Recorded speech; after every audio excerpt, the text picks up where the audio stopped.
Hello YouTube family, Sitaram. બધાય દાયરાની કે હે બધાય મજામાં? જો કે બધાય મજામાં જ હે, હું પણ એકદમ મજામાં હે ને। જો આજે રામનવમી હે તો પહેલાં તો બધાયની રામનવમીની હાર્દિક શુભકામના અને જય શ્રી રામ બધાયની। તો આજે અમારા ગામમાં શોકમાં જો કે દર વર્ષે જ થાય। જો જન્માષ્ટમી હોય તો રાતે 12 વાગે અમારે કાનોડાનો જન્મ થાય ને પછી તાર આરતી કરે ને રામનવમીને દોય રામનો જન્મ બપોરે 12 વાગે થાય તો બપોરે 12 વાગે અમારે આરતી થાય। તો હું તમને નાચીને દેખાડી તો બિના જો વિડીયોમાં એન્ડ સુધી ને હજી સુધી જો કોઈ મારી ચેનલ સબસ્ક્રાઈબ ન કરીએ તો પહેલાં જઈને મારી ચેનલ સબસ્ક્રાઈબ કરી લીજો ને આવો નવો સપોર્ટ અને મસ્ત મસ્ત કમેન્ટ કરતા રહેજો। હાલો તો પછી મળીએ આપણે ના જઈને તો તાર આગળ બધાને બાય બાય।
ચાલો તો આરતી થઈ ગઈ ને જો હું તમને અમારા રામ ભગવાનના ને દર્શન કરાવવા, તો તમે બધા દર્શન કરી લ્યો.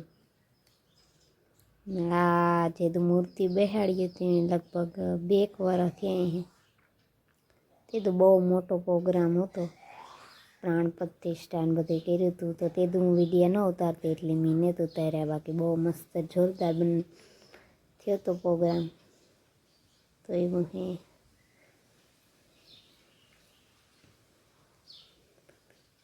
તો તમે જોતા રહીજો ને બધા દર્શન કરી લેજો ને બોલજો અને કમેન્ટમાં લખજો જય શ્રી રામ.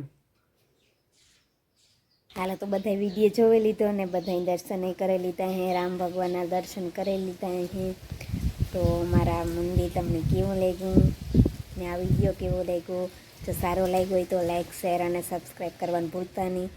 ને આવો નવો સપોર્ટ અને મસ્ત મસ્ત કોમેન્ટ કરતા રહેજો ને કમેન્ટમાં જય શ્રી રામ લખવાનું ભૂલતા નહીં. ને પછી આપણે મળશું એક નવા વિડીયોમાં. તો તાલે બધાને બાય બાય, સીતારામ, જય શ્રી કૃષ્ણ, જય રામાપીર અને જય શ્રી રામ.